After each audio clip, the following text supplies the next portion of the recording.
Bem-vindos ao gélidos domínios Éter Tenebris. Hoje eu estou para fazer esse negócio aqui já tem um tempo, mas eu tive alguns percalços, estive um pouco ocupado esses dias para terminar de preparar essa resenha. Esta aqui era para ser um especial do Dia do Físico, que é 19 de maio, mas ao mesmo tempo ele faz aniversário em 16 de maio. Hoje estou gravando 15 dias depois, né? Mas, assim, eu acho que vale mais a lembrança e do aniversário do professor Raiker do que e o conteúdo do trabalho do professor Kerr do que qualquer outra coisa. Então, mesmo com atraso, peço desculpas a eles se eles em algum momento chegar a ver esse vídeo pelo atraso, mas fica aqui as congratulações pelos seus 90 anos e também um início de um estudo dessa linha de pesquisa que é um aprofundamento, já que nós estamos fazendo também a resenha da tese do Stephen Hawking e o estudo geral dos livros de gravidade, né? Então, isso de gravitação, isso é um aprofundamento um pouco maior na discussão acerca da gravidade que nós temos feito. Isso foi um livro em homenagem ao Roy Kerr, que foi uma coletânea de artigos que foi editado pelo Wiltshire, pelo Matthew Fisa e pela Susan Scott. E o que eu vou resenhar está no archive, é só a introdução. Mas antes disso, eu queria comentar algumas outras coisas que estão relacionadas ao professor Raiker, que tem essa referência aqui, que é soluções exatas do campo das equações de campo de Einstein. Né? A solução do professor Raiker é uma das soluções da equação de campo de Einstein, só que ela serve, como vocês já devem ter visto, para buracos negros que estão rodando pelo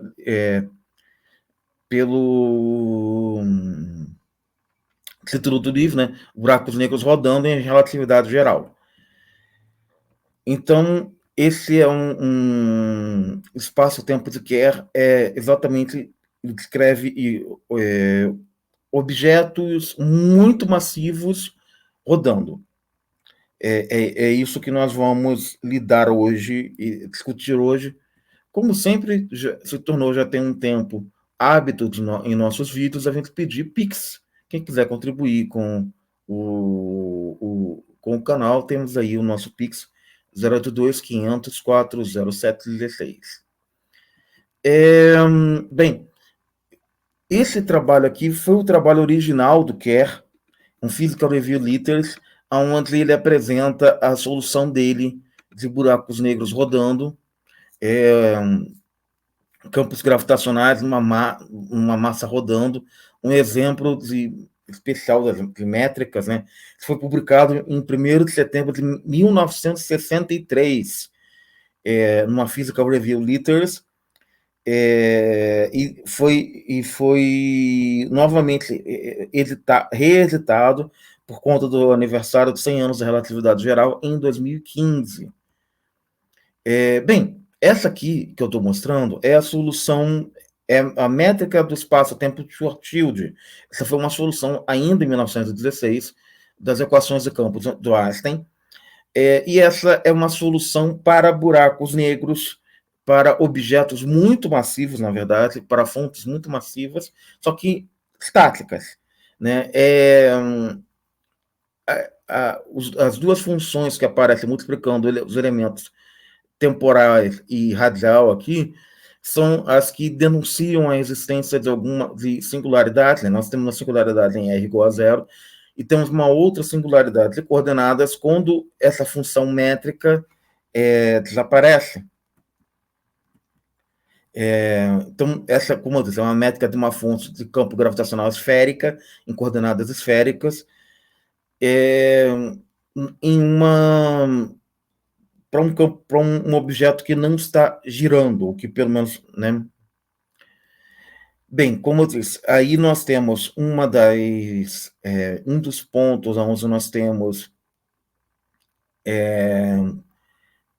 uma singularidade, que é o raio de Schwarzschild, que faz as duas funções métricas, que estão multiplicando dt quadrado e dr quadrado, as duas funções aqui que multiplicam esses objetos, se anularem. Então, nós temos uma singularidade radial, né, para um valor do raio de Schwarzschild, que é 2g massa do objeto sobre c ao quadrado.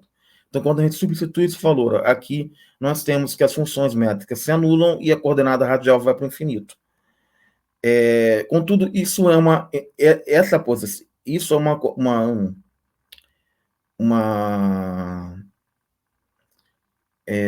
singularidade de coordenadas. É possível mudar as coordenadas e eliminar essa singularidade. Essa singularidade marca aquilo que nós chamamos de horizontes de evento, que é a região onde, quando o objeto está caindo em um buraco negro, ele imagine que nós tenhamos um holofote caindo no buraco negro. É a partir dessa distância ao centro do buraco negro que nós não conseguimos mais visualizar o objeto. A partir dessa posição radial, o objeto ele desaparece, nenhuma fonte de informação consegue escapar. É a partir daí é a partir desse raio que a velocidade de escape se torna a velocidade da luz. Então nós não somos mais capazes, aliás, de detectar informações a partir dessa fronteira. Como, na verdade, o raio de Schwarzschild, essa razão que nós vemos aqui é chamada de compacidade, que é 2G m, duas vezes a constante gravitacional de Newton, vezes a massa do objeto, embaixo a velocidade da luz ao quadrado, e o raio, isso se chama compacidade. Excluindo o raio, 2gm sobre c quadrado é a velocidade de escape do objeto. Então, quando a velocidade de escape do objeto coincide com c ao quadrado, 2gm sobre r, na verdade, desculpa, a compacidade acaba sendo v ao quadrado sobre c ao quadrado. Né? Então, quando nós temos um raio em que essa velocidade chega à velocidade da luz, nós temos que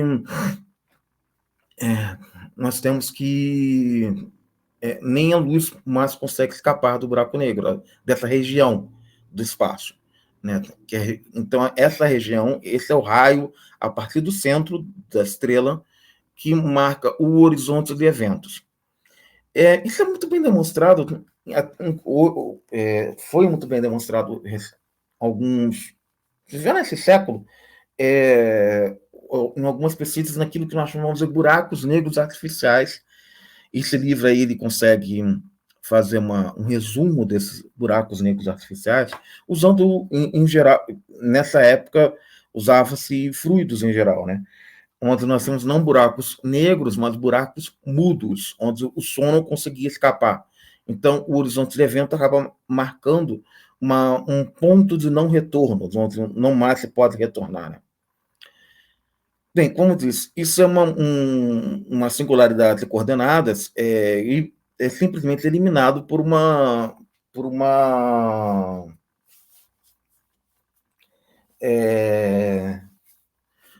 singularidade de coordenadas, né? Bem, por uma singularidade de coordenadas, por uma mudança de coordenadas, desculpem, é simplesmente eliminado por uma mudança de coordenadas. E a solução física do trabalho de Kerr foi apresentada nesse trabalho aqui, que, na verdade, foi o que eu mostrei aqui ainda há pouco, né? Acabou se tornando redundante. Acho que aqui, ó. Ele. Não é o mesmo. Vê que são dois trabalhos, exatamente, não é redundante. O Kerr, ele demonstrou em dois trabalhos, não é o mesmo, assim. Physical Review Letters é o mesmo. Acerca de buracos negros, mais uma discussão um pouco mais introdutória, nós temos no Cadernos de Astronomia, que recentemente, que é uma publicação da Universidade Federal do Espírito Santo, que recentemente abordou um pouco uma discussão sobre buracos negros. Esses caras, eles pegam especialistas, pedem especialistas em suas áreas para escreverem acerca em nível de divulgação, mas uma divulgação um pouquinho já mais avançada, para discutirem temas acerca do seu em nível de divulgação, né, acerca dos seus trabalhos. É uma publicação da Universidade Federal do Espírito Santo. Então nós temos aqui um certo histórico, né? Esse trabalho da Carla Rodrigues Almeida faz um histórico entre 16 e 65 dessa solução de buracos negros, né? Então nós temos alguma coisa que pode ser bem introdutória para quem na graduação está querendo começar a estudar esses objetos, né? Mas aqui, hoje, o que nós vamos abordar é este paper do Matt Wieser, que é o espaço-tempo de Kerr, que é justamente o paper, a introdução do trabalho espaço-tempo de Kerr, que é este livro que foi em homenagem ao professor Roy Kerr, né? Essa introdução ela já está com 209 citações, é um trabalho muito citado, por isso eu achei relevante fazer este jornal crop com ela, né? Bem, o espaço-tempo de Kerr, vou pegar um pedacinho aqui da resolução. As bases do problema da geometria de Kerr são os momentos multipolo que são muito closely, seria fechado, né? Relacionados entre si. Assim, nós temos que a física das estrelas ou planetas tem 4 polos de massas, octopolos de massas, momentos de massa e distribuição que muito altas, que podem ser especificados independentemente. Naturalmente, o eletromagnetismo, nós podemos lembrar que o eletromagnetismo ele tem altos campos de N polos muito altos, com um decaimento que não é 1 AR ao quadrado, é a 2 mais a enésima potência. Ou seja, ele se desvia, esses N polos, onde N é maior que 2, eles decaem não com 1 sobre R ao quadrado, mas com uma potência mais alta para 1 sobre R, 2 mais um número natural. Assim, nós temos que o objeto tem, nesse caso, quando nós temos, são os multipolos que dominam o objeto. Nesse senso, assintoticamente, a geometria de Kerr é relevante para estrelas rodando. Né? Estrelas rodando, a gente consegue entender a solução de Kerr, ele serve, por exemplo, para estrelas de nêutrons rodando, que seriam os pulsars. Né? Então, essa é a geometria que é usada para estudar pulsars, por exemplo. Então, a gente finalmente apresenta a métrica de Kerr, são as chamadas coordenadas originais de Kerr. São as coordenadas originais que o Kerr usou. Não, essas não são as mesmas coordenadas que o Schwarzschild está usando. Nós estamos usando coordenadas radiais, na verdade, coordenadas esféricas, né? Mas a parte temporal há uma mudança de coordenadas aqui. E quando a gente vai discriminar nos elementos da matriz do tensor métrico, quem é quem, né? Nós temos que esses são... tem um alerta aqui, ó. Aqui o A ao quadrado representa o momento angular. E aqui ele vira J. Foi um vacilo meu, distração minha. Então, o J está associado ao momento angular, né, de rotação do corpo massivo, né, da massa, que é a fonte do campo gravitacional. Então, nós vamos ter aqui efeitos que nós chamaríamos de efeitos de arrasto. Por conta do excesso de massa, nós teremos um arrasto. Quando o objeto rodar, a rotação vai gerar efeitos no espaço-tempo, que nós chamamos de efeitos de arrasto. E essas são as componentes do tensor métrico. Nós podemos notar que temos componentes GTT, GRR, Gθθ e Gφφ. Mas tem uma componente aqui que é temporal e angular, que é essa que representa para onde o objeto está rodando.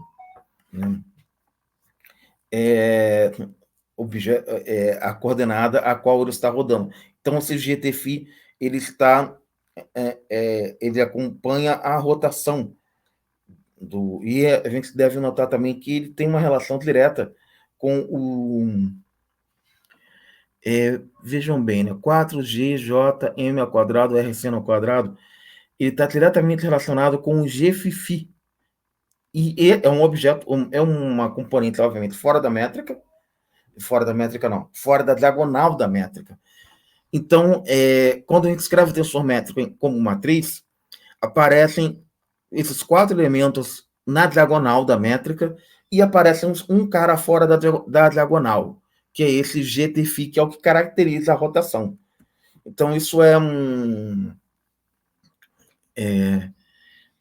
diferença, algo que, quando a gente olha para o tensor métrico, a gente já percebe de cara que esse cara é um tensor métrico de Kerr. Diferente do raio de Schwarzschild, que é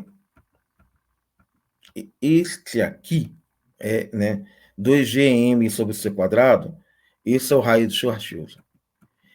Quando a gente vai calcular o horizonte de evento para esse objeto, a gente temos ali gm sobre c², que é um elemento que lembra bastante o raio de Schwarzschild, mas se a gente fizer o momento angular igual a zero nessa raiz a gente fica só com esse setor G² M² sobre C². A gente tira a raiz e aí a gente recai novamente no raio de Schwarzschild.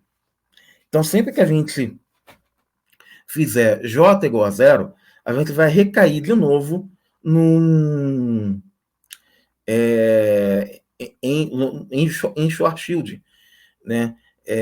Assim como a área do horizonte do evento aqui, que é 4πg sobre mc², vai cair quando a gente faz J igual a zero. A gravidade superficial também fica aqui calculada, temperatura. Bem, essas contas todas eu vou deixar para fazer em seu determinado momento dentro das resenhas dos livros de gravitação que eu estou fazendo. Então, por isso que eu estou apresentando e não estou explicando de onde que vem. Só estou dizendo o que isso quer dizer. Bem, temos nessa coisa da temperatura e entropia, que aí é uma coisa que eu vou demorar um pouco mais para falar em outras oportunidades. Mas eu vou aprofundar um pouco isso ainda nessa apresentação, lá no finalzinho. Mas eu queria mostrar essa figura só para mostrar uma coisa. O horizonte de evento, ele fica um pouco diferente aqui, né? Ele fica obrato, ele fica meio que achatado, né? E nós temos, acaba que a gente tem 2 horizontes, né? Um horizonte interno e um horizonte externo, que estão relacionados justamente ao sinal da métrica, horizonte de evento. Então, da métrica, ao sinal dessa raiz aqui, que é mais ou menos, né? Então, a gente acaba tendo duas regiões em que a velocidade de escape é a velocidade da luz, né? Então, nós temos, obviamente, bem, isso é uma previsão teórica, a gente não vê o segundo horizonte, né? Porque ele já está dentro do primeiro. Então, nós temos 2 regiões em que a estrutura causal impede a saída da luz desses horizontes, né? O horizonte tem ali um horizonte interno, como eu falei, e temos uma região externa que é chamada de ergoesfera, que é limitada por uma ergosuperfície, que é a região onde o arrasto de referência, onde a gravidade gera um arrasto de referenciais associado à rotação do objeto, ou seja, a rotação ela tem um efeito gravitacional também, que é justamente de gerar essa ergosfera, e é essa ergosfera que é muito bem simulada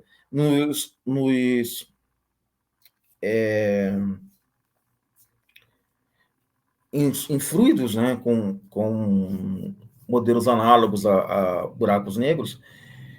E esse fenômeno também é o fenômeno que está relacionado com a superradiância, que é algo que nós não vamos lidar aqui ainda hoje, mas que em seu determinado momento nós vamos discutir.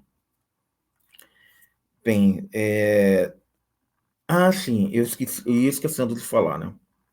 Ele está apontando aqui para a região da ergossuperfície, que são as duas regiões que limitam a região de arrasto, que é a ergosfera, ou ergo-região, como ele está falando aqui, né?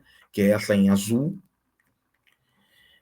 E a gente tem a singularidade central do objeto, ela não é uma singularidade de... não é um ponto, né? É uma região. Ela acaba, a singularidade do buraco negro de Schwarzschild é um ponto, R igual a zero. Essa aqui não, essa aqui é uma região, fica um anel de singularidade. A coisa fica um pouquinho mais complicada. E esse anel de singularidade, ele tem lá um raio e ele fica na coordenada z igual a zero. Bem, eu já tinha mostrado esses elementos da métrica, e justamente agora estou mostrando uma draga, porque eu vou falar do efeito de arrasto. Sempre que alguém fala do efeito de arrasto do buraco negro de Kerr, eu me lembro de uma draga. Então, por isso que eu coloquei aqui, que está relacionado intimamente ao elemento da métrica que está fora da diagonal, que é esse objeto aí, que é esse elemento. Né? Ele é proporcional ao momento angular, ali, dado por A, e essa região, isso gera tudo que está nessa região chamada de ergosfera, aqui, né? Eu botei isso aqui porque eu queria destacar esse cara fora da diagonal. Então, entre essa superfície azul aqui, essa região azul, que ela está limitada superficialmente pelo aqui, a ergossuperfície amarela e pela ergossuperfície, acho que é vermelho ou cor-de-rosa, alguma coisa assim, essa ergossuperfície interna e externa, né, que marcam o horizonte,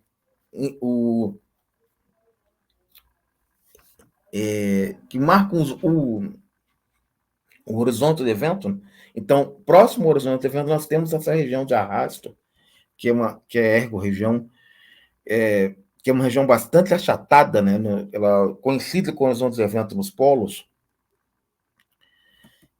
Então, eu marquei aqui esse elemento da métrica, que é o elemento fora da diagonal, justamente porque eu queria fazer essa discussão do arrasto. E aqui eu estou destacando bem ele mesmo, porque para chamar a atenção da existência da tal da ergo-região, que ela gera esse efeito de arrasto, que é muito similar ao que a gente tem nas proximidades de um vórtex. E quando a gente tem um fluido, né, na região, o Matt Fisher tem até um outro paper que ele chama de o olho do furacão, o olho do Hurricane Eye. Vou até colocar na descrição esse paper, em que ele discute a geometria de vórtex nesse sentido, e tem um aprofundamento muito grande nesse tentativa de estudar vórtex com essa essa approach de relatividade geral, que é uma linha bastante interessante. Então, bem, a gente, como estava falando, essa é o elemento de linha Churchill, e a gente consegue fazer com que a gente esteja discutindo aqui uma variedade chata, né? Ou seja, com o tensor de Ricci nulo. A gente consegue então esse objeto ele está no vácuo, é um objeto completamente isolado, né? Ele está numa variedade de curvatura nula e ele está completamente isolado. O próprio Visa ele não faz esses cálculos, né? E ele diz que isso é muito tedioso de fazer. Eu pretendo fazer isso em algum momento, mas quando eu fizer isso em algum vídeo, talvez quando se eu fizer algum mini curso sobre vórtex, sobre geometria dos vórtex, eu faça para mostrar isso mais detalhadamente. Mas, ou seja, para verificar isso na mão mesmo. Eu não vou fazer isso hoje, porque senão vai ficar muito longo. E isso está feito lá no Prebansky, lá nesse livro, a Introdução à Relatividade Geral, Cosmologia, do Prebansky, a gente pode, lá tem essa resolução, mas é um bom convite para se fazer em algum futuro mini curso por aí. A partir de agora, eu vou definir alguns limites. Né? O Mate Visa faz isso, ele define alguns limites. Ele considera, bem, a gente tem aqui a massa, né? Eu precisei fazer essa sinalização aqui da massa por algum motivo, e aí eu voltei, por que eu fiz isso? Né? Então, a gente vai considerar o termo G, a componente da métrica, assim, a massa diferente de zero, as singularidades coordenadas, ela acontece, e agora eu estou justificando aquelas figuras que eu tinha feito, estou mostrando como é que a gente acha aqui. Então, se a gente tem a massa diferente de zero, aqui, beleza, estou sinalizando ali a massa, né? Então, se a gente tem a massa diferente de zero, a gente tem essa com as singularidades coordenadas que localiza o horizonte de evento. Então, como eu tinha dito, né, o horizonte de evento acaba dando uma dependência angular nessa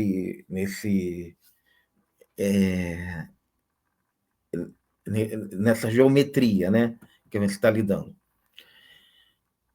Quando a gente estuda a singularidade de fato, o objeto, para saber se uma singularidade em relatividade geral, se uma coisa é uma singularidade de fato, é interessante a gente pegar o tensor de Riemann e fazer essa contração com o tensor de Riemann, que a gente tem esse objeto aqui em separado, esse objeto aí, e o resultado que nos dá para o caso do buraco negro de Kerr é este, onde a gente acaba tendo o valor da singularidade ali, né? Então a gente vê aqui que, assim, que esse fator ele corta aqui, né? Então a gente tem uma singularidade de fato nessa região, né? Que eu estou mostrando ali mais profundamente, que é aonde que está a singularidade. Então a gente tem que é o anel de singularidade, afinal de contas. Então, isso aqui implica no aquele anel de singularidade que eu tinha demonstrado mais para trás. Foi que eu mostrei? Ele aí, ó. Cadê o anel de singularidade? Tem essa linhazinha tracejada aqui, ó, em preto, a mais interna. Esse cara aí é o anel de singularidade. Aqui está mostrando coordenadas cartesianas, bateria baixa. Mas no outro eu estou mostrando coordenadas esféricas, coordenadas de Kerr mesmo, propriamente ditas, né? Então, deixa eu ver aqui. Aí, ó. Então, a gente tem que isso vai a zero. Né? Eu estou destacando ali a função métrica, onde essa singularidade aparece, e a gente tem Então, em R igual a zero e simultaneamente R igual θ igual a π sobre 2. Então, ela fica, como eu havia dito, ela fica no plano XY, que θ igual a π sobre 2, né? Você tem a coordenada esférica, ela tem zero no ponto, em Z apontando para cima e π em Z apontando para baixo. Então, aqui no, né, que você tem isso aqui, esses meus dedos aparecem.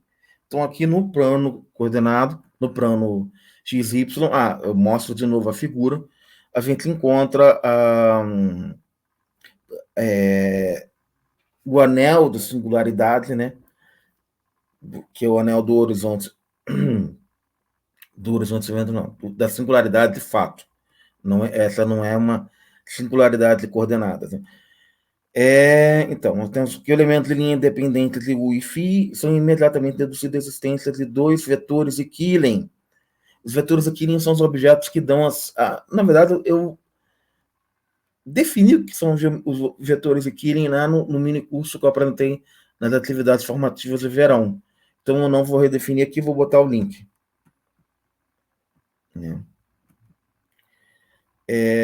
Quando a gente tem a massa igual a zero, bem, o que eu estou fazendo aqui? Estou estudando alguns limites aí do buraco negro de Kerr. Quando eu tenho um elemento de linha que a massa é igual a zero nas coordenadas de Kerr Shield, ou seja, eu estou justamente esqueci de comentar isso, né? Mas desde o início eu estou lidando com coordenadas, a questão de Kerr Shield, que é onde fica explícito que quando o buraco negro não está rodando, ele cai no mesmo formato do buraco negro de Schwarzschild. Quando você pega o momento angular igual a zero, você recai de volta no elemento de linha do buraco negro igual a Schwarzschild. Então, eu peguei... O que eu faço aqui? Eu peguei a métrica e separei em dois pedaços. Um pedaço que tem a dependência da massa, né? E um pedaço, então separei aqui um pedaço com dependência da massa e um pedaço sem a dependência da massa. Percebam que é só esse elemento aqui que tem dependência da massa, os outros não têm. Então, quando eu tenho massa igual a zero, eu fico com uma métrica com outro elemento de linha, que é importante a gente discutir ele, né? Que seria, que a gente poderia chamar de um elemento de linha de fundo, né? Então, o que eu fiz aqui de errado? Tá. Esse negócio estranho aqui. Então, eu acabo me perdendo, né? Aqui eu fiz a separação dos elementos de linha, né? Que é como eu tinha dito. Isso aqui fica manifestamente... a gente faz isso para que a coisa fique manifestamente Kerr Shield. Ou seja, quando eu fizer que o momento angular é zero, a gente recai em Schwarzschild facilmente, de forma muito, muito óbvia. É isso que eu tinha explicado. Então, a gente pode considerar o GU uma componente da métrica para massa diferente de zero e com singularidades de coordenadas dada por essa função, beleza. Então, o elemento de linha independente de Wi-Fi e imediatamente nós deduzimos a existência dos vetores de Killing nesse sistema de coordenadas. Que vão ser esses aqui. Bem, o primeiro vetor de Killing, ele é associado à passagem do tempo, porque ele está na coordenada temporal. E o outro é associado à rotação. Por isso nós temos essa base, tipo 1 mais 1, né? Temporal e rotacional.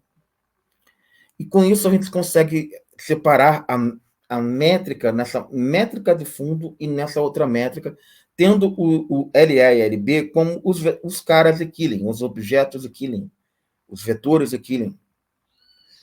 Então, a gente consegue fazer essa descrição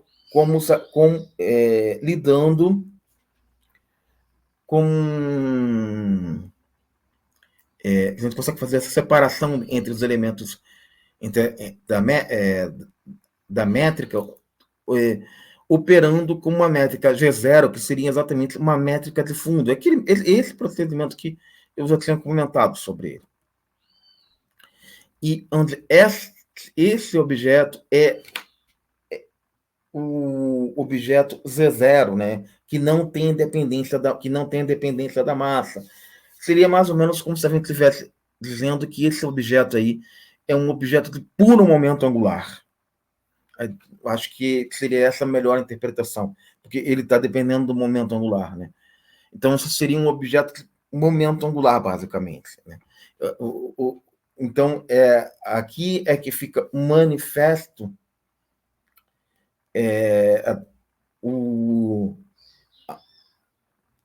a parte da inércia associada ao momento angular, que implica em todos os efeitos de arrasto. Então, isso fica bem claro aqui. O outro termo, se a gente faz o momento angular A igual a zero, a gente recai em Schwarzschild novamente. Então, então, esse cara aqui, ele deixa isso bem claro. Assim, ele tem as partes rotacionais da métrica, né? E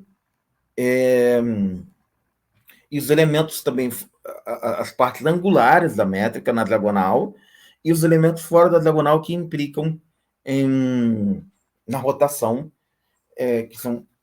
Então, como eu havia dito, esse cara aqui é o cara, digamos assim, de puro momento angular, e para o momento angular igual a zero, ele recai em Schwarzschild, essa parte que recai na parte esférica do Schwarzschild, e a outra parte recai no setor restante da métrica do Schwarzschild.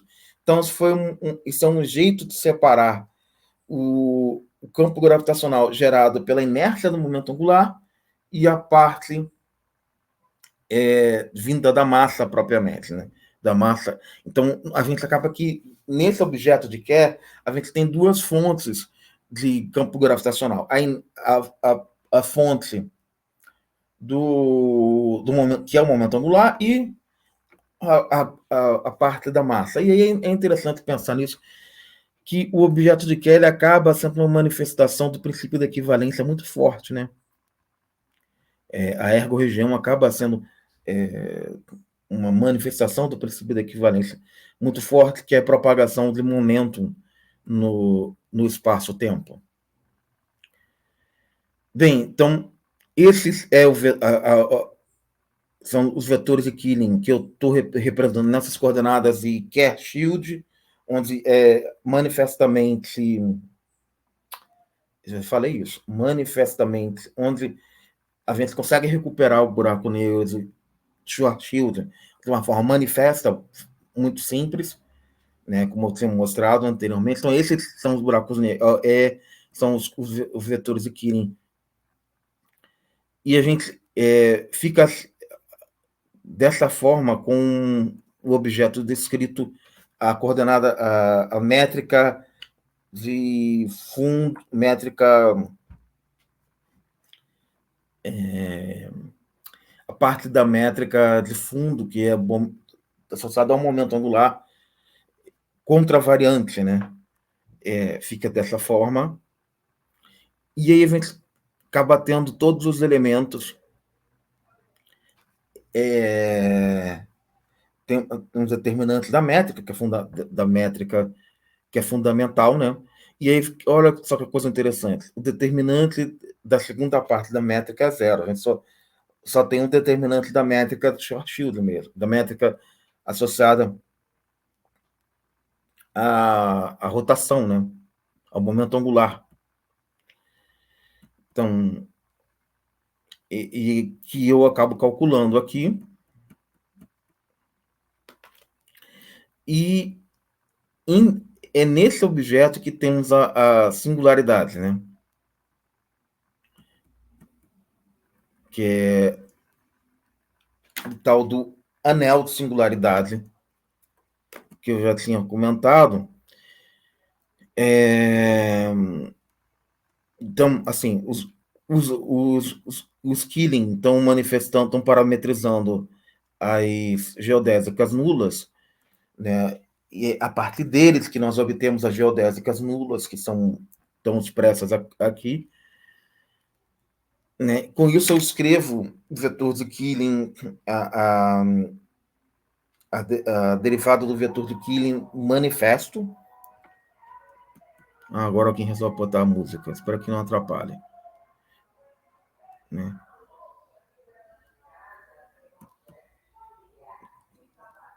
Então, tá, eu estou escrevendo aqui, estou estudando nessa parte, eu faço o estudo da Matvisa, faço o estudo das geodésicas, nesse tipo de espaço-tempo, como que as geodésicas ficam, e aí é interessante anotar que realmente que as geodésicas e aí é que aparecem os efeitos de arrasto, né?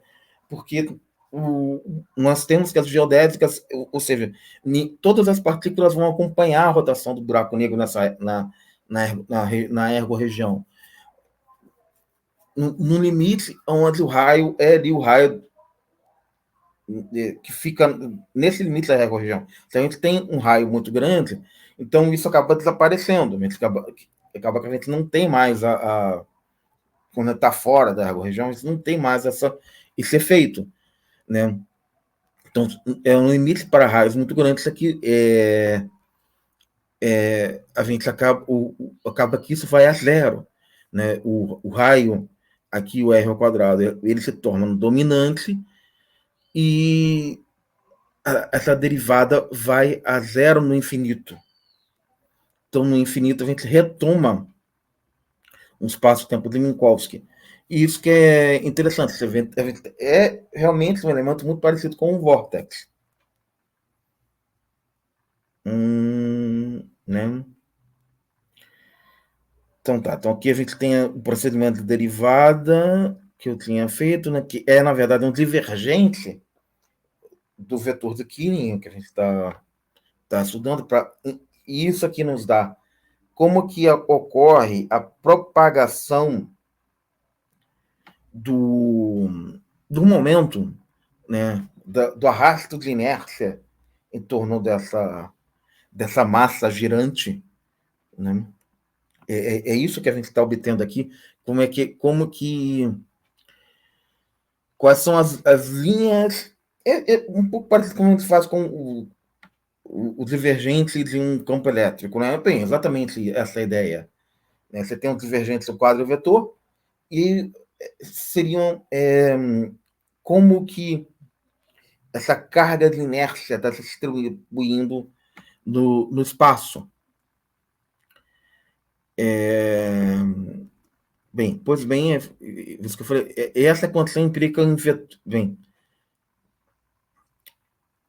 e assim, isso nos diz que esse objeto, ele essa condição nos diz, né, que esse objeto, ele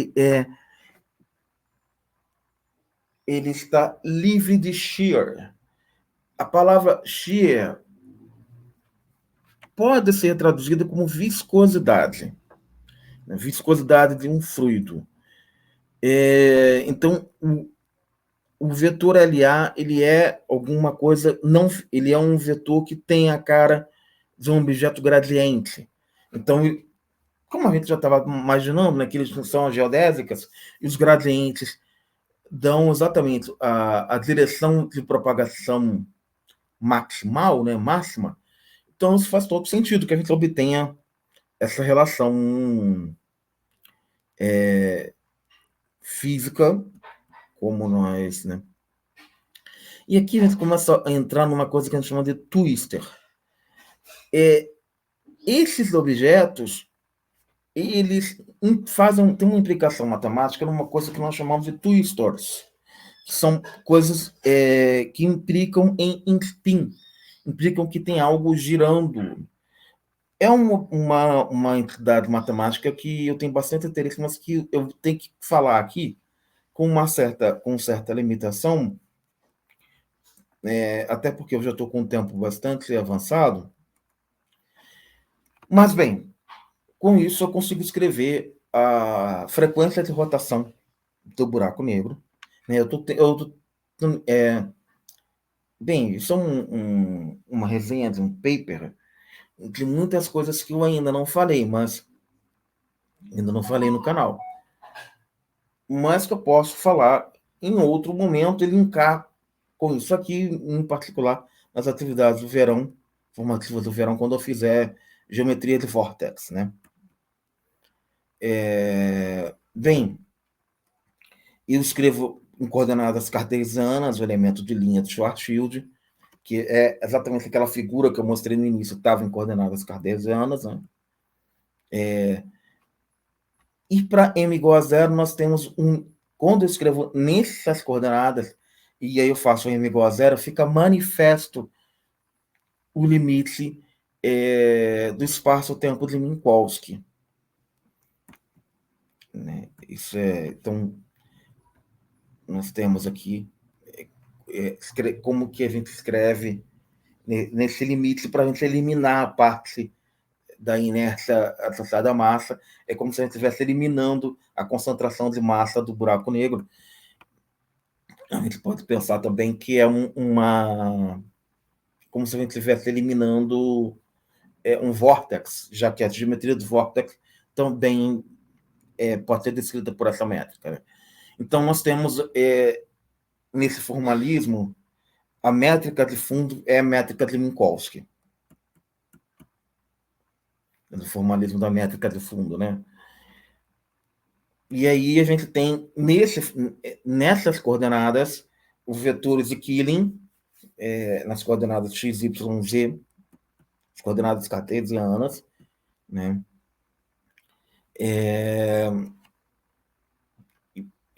Então, por aqui a gente pode novamente encontrar singularidades, né, nesse tipo de coordenadas.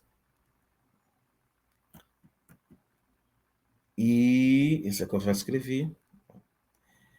Então, como eu estava falando, em termos dessas coordenadas, a gente vai lidar agora com as coordenadas de Boyer-Linguist, que bem, Boyer-Linguist, em geral, é o que a gente usa para descrever estrelas rodando.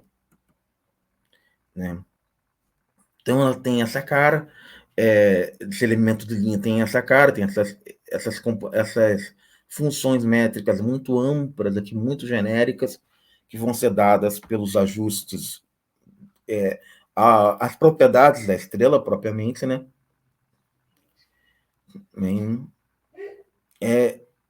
Esses são os vetores de Killing e as componentes da métrica, incluindo ali a componente rotacional associada à frequência do objeto, né? Frequência de rotação do objeto.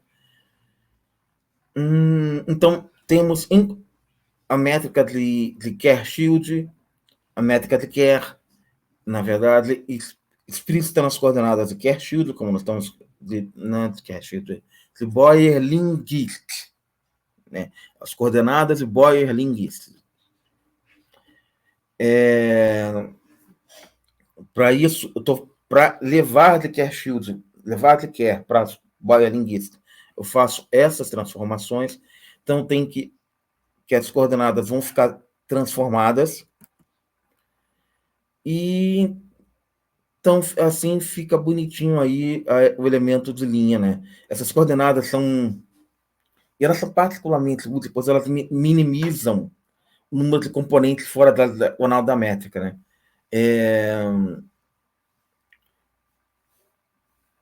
E isso é muito bom para estudar os horizontes do evento, que são as singularidades de coordenadas, né? Ou seja, então, por isso que a gente usa esse sistema para estrelas rodando. Porque quando a gente está lidando com estrela, não necessariamente a estrela formou um horizonte de evento. A distribuição de massa que está ali, ela pode ser uma distribuição de massa que ainda não formou, que não colapsou ao ponto de formar. Então, quando a gente vai estudar o colapso de uma estrela rodando, a gente usa esse sistema para poder entender em qual raio que o objeto vai colapsar e formar horizontes de evento, mas essas estrelas elas já podem ter ergosferas se elas estiverem muito próximas ao colapso.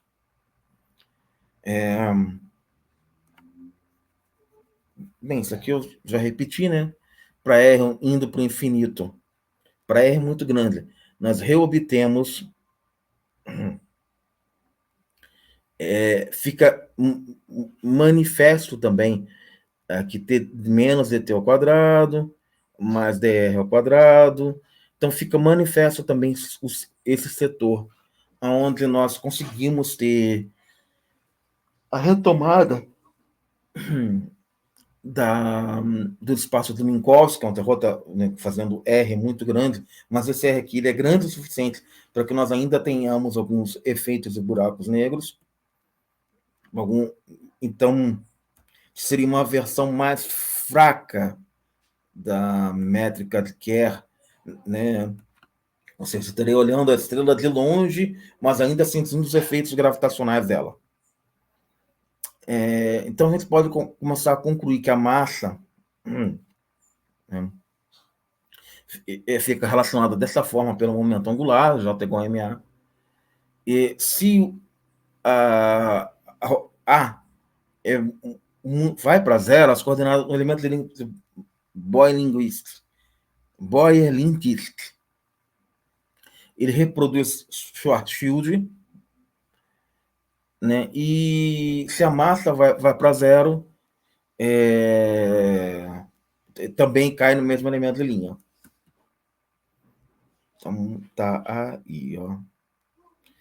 Nesse elemento de linha, que é o elemento de linha para que é aquele setor em que eu tinha comentado anteriormente, que é o setor que acaba implicando em puro momento angular, né? O serviço aqui seria uma métrica de um vórtex, por exemplo. A gente não precisa ter massa, né?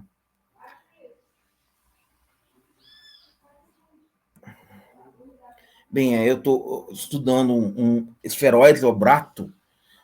A gente já tinha visto, acho que eu tinha até comentado, naquela figura que eu mostrei, né, que tinha a cara de um esferoide obrato.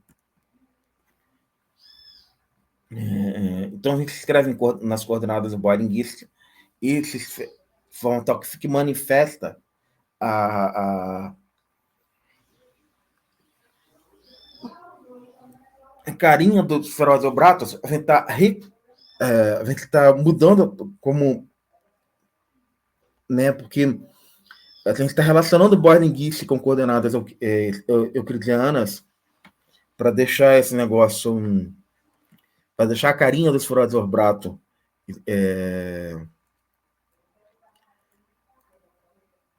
explícita, né?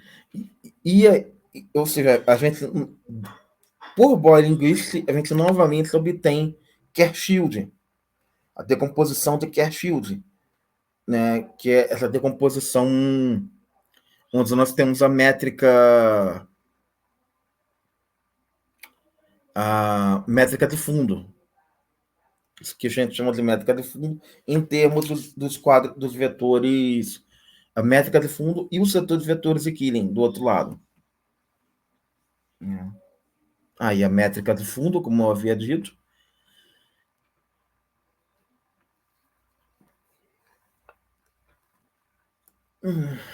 na decomposição de Kerr-Shield. E nessas coordenadas a gente obtém, eu já tinha comentado, diz que esse objeto é o objeto matemático que me dá que eu consigo entender onde estão as singularidades, né?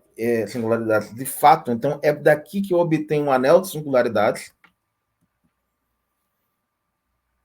E, bem, eu vou fazer uma nova mudança de coordenadas nesse negócio aqui. E aí, qual o objetivo dessa mudança de coordenadas, né? Eu fiz aqui, né? Então, essa é a nova mudança de coordenadas para né? Ou seja, eu estou fazendo uma mudança de coordenadas em um dos ângulos, em uma das coordenadas angulares, e que eu consigo. Bem, aí esse objeto, eu fico com essa cara aqui, então eu consigo meio que separar o setor do momento angular, né? o máximo possível. Então, ficou e aí eu posso reescrever e entender em termos do papel do momento angular aonde que está a minha... eu já falei várias vezes, eu acho que esqueci o nome. A minha singularidade. A partir daqui, essa mudança de coordenadas ela vai me permitir usar um elemento, um objeto matemático que a gente chama de tetradas. Que são esses objetos, as tetradas são objetos comoventes. Elas se como se elas estivessem movendo-se junto com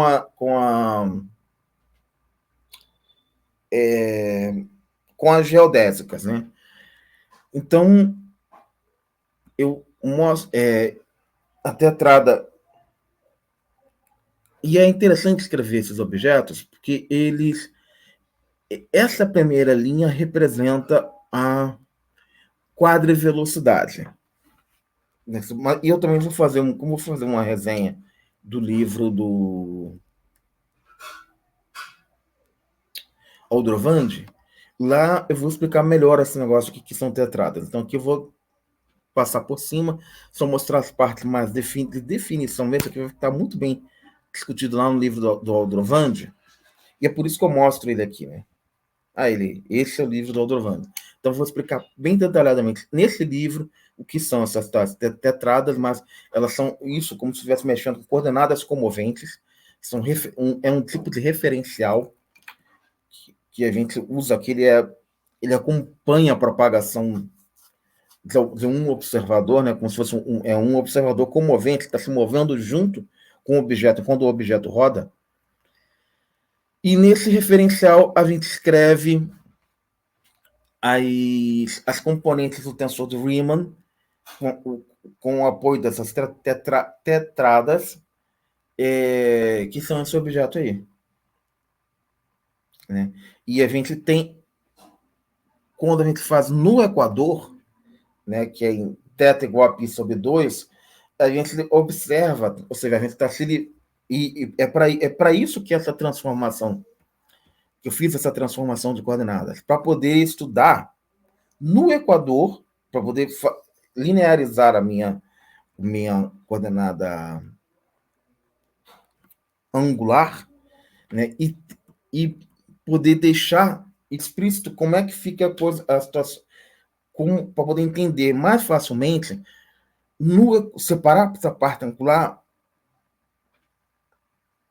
para separar essa parte angular, e entender no equador o aparecimento da singularidade. Então, quando a gente está estudando no equador, ali quando a gente está no equador do objeto, ou seja, maximamente afastado, que aí a origem da contagem dos ângulos está no eixo de rotação, né? Maximamente afastado do eixo de rotação, a gente obtém a coordenada aqui, que é igual a zero, que é como eu fiz aqui, ó. Cadê a mudança de coordenadas? A mudança de coordenadas com Q igual ao cosseno de θ. Eu faço essa mudança de coordenadas exatamente para poder fazer esse estudo das singularidades. Ou seja, eu estou mudando a coordenada azimutal, longitudinal, né?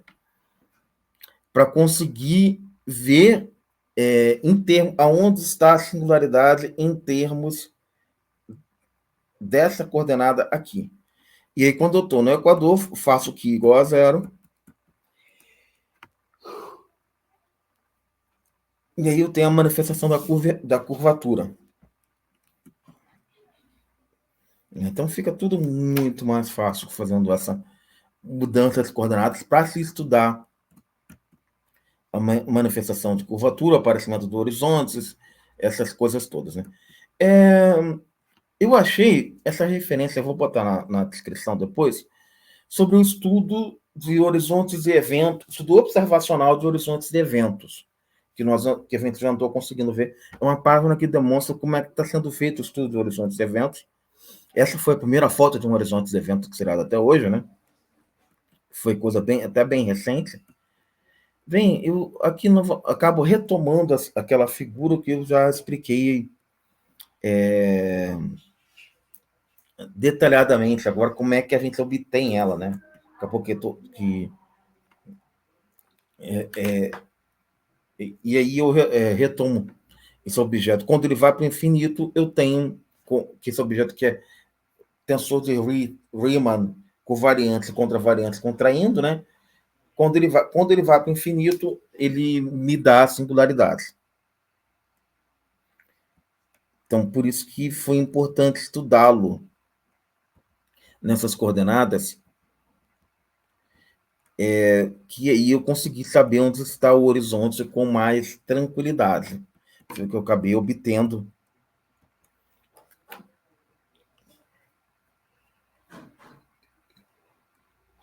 a cara da posição do meu horizonte de evento, né? Nesse sentido, eu tenho um limite bem suave nessas coordenadas, né?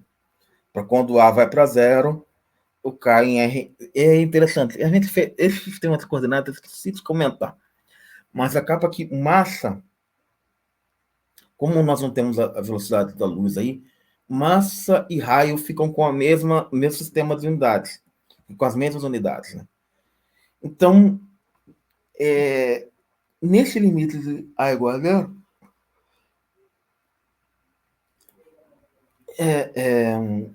como então, quando eu faço esse limite suave, eu consigo estudar que o momento angular é igual à massa, né? Então, na verdade, isso aqui deixa bem claro que o momento angular ele acaba tendo um efeito de uma massa, né? Ele acaba sendo também uma fonte de campo gravitacional. Efeito de massa no sentido de que ele também é fonte de campo gravitacional. Isso a gente já tinha manifesto quando a gente escreveu a métrica efetiva, separando a massa para um lado e o efeito de rotação para o outro. Mas aqui é interessante que quando a gente está discutindo nessa função, a gente acha uma aberração, que provavelmente é uma aberração da teoria, que são as singularidades nuas, né? Quando você tem um momento angular maior que a massa, isso aparece esse negócio que a gente chama de uma singularidade nua, que é a singularidade central sem o horizonte de evento. Ou seja, você teria um vínculo causal com a singularidade. Não haveria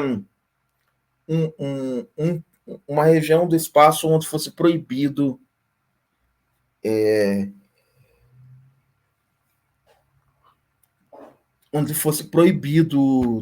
adentrar, né? Onde nada não é proibido adentrar, fosse proibido sair. A singularidade, você teria geodésicas que poderiam adentrar lá e elas bateriam na singularidade, e essa destruição seria visível. Não haveria seria detectável, né? Não haveria algo que impedisse. Então, a destruição de um objeto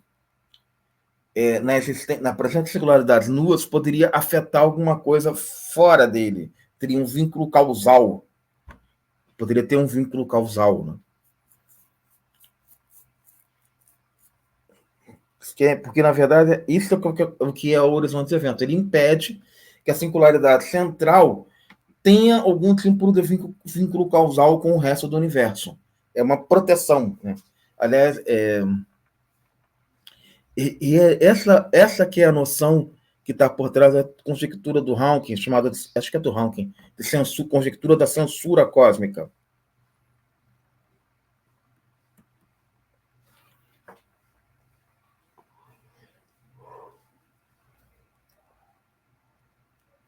Bem, isso é uma matriz superfície, né? Quando eu faço DR indo para zero, eu fico com a casca da esfera, que não é uma esfera, né? É um esferoide obrato. Então aqui fica claro que é um esferoide obrato, né? Então, fora essa parte, a parte temporal, a parte espacial ali é uma esfera com uma singularidade central, né? Uma matriz singular. Bem, o elemento de singularidade a gente já tinha demonstrado, e esses L's que eu vou mostrar a partir de agora são órbitas de fótons. Então, nós vamos... eu não vou aprofundar nisso também, mas isso seriam órbitas de fótons.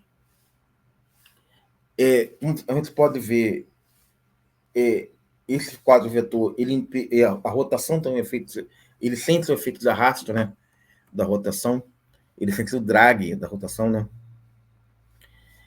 e então a gente consegue estudar, usando essa perspectiva, como que as órbitas de fótons ficam em torno do objeto. Claro que isso é interessante porque esse estudo também nos faz entender o comportamento do horizonte dos eventos.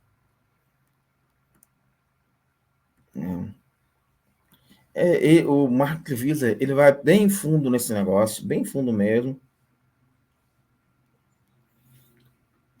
né, determinando qual é o comportamento das órbitas e fótons em torno do buraco negro Zeker, né?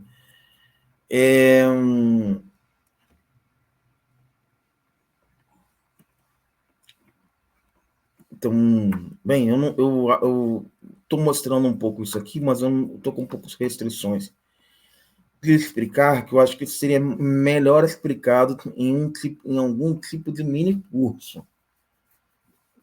Eu usei um trabalho de conclusão de curso, né, para mostrar, falar um pouco mais sobre a ergosfera, né, onde a gente pode estudar a ergosfera pelas componentes temporais da métrica. Quando a gente tem essa componente sendo zero, a gente tem os raios da ergosfera, né?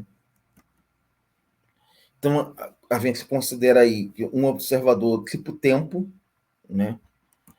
E esse observador tipo tempo na ergosfera, ele é arrastado, ou seja, ninguém consegue ficar parado na ergosfera, você roda junto. Isso é o que mostra que o efeito que na ergosfera, você vai rodar junto a rotação do buraco negro, é como se ela arrastasse a geometria do espaço-tempo em volta dela. Isso, exatamente como um vórtex, né? Isso é o que... Então, um futuro curso de geometria de vórtex seria legal aqui, para aprofundar essa discussão. Com isso, eu fico com a trajetória de um fóton em torno nessa geometria, né? Bem, a respeito das limitações de aprofundar nesse tema, a gente nem falou do buraco negro de Schwarzschild aqui, né? Então, assim, mas para mim, pelo menos, é produtivo, porque isso me leva a uma reflexão sobre a geometria de Kerr. Eu acho que para quem nunca viu esse tipo de coisa, talvez não seja muito produtivo, mas para mim é bastante dado, quando a gente explica, a gente acaba explicando para a gente mesmo, né? Então, o aprofundamento do estudo de uma geometria de Kerr, fazendo isso, acaba ajudando a esse entendimento, né? E acaba demonstrando que seria necessário um estudo de geometria de vórtex. Eu já tenho interesse em estudar twistors antes, né? Na verdade, fazer esse vídeo implica no interesse de estudar twistors. E não é o vídeo que vai me levar a estudar twistors. O meu interesse em estudar twistors é que me levou a fazer o vídeo. Então, bem, beleza, a gente encerra por aqui com esse pedido de Pix. Mais uma vez, sejam sempre bem-vindos ao gélidos domínios de Éter Tenebras.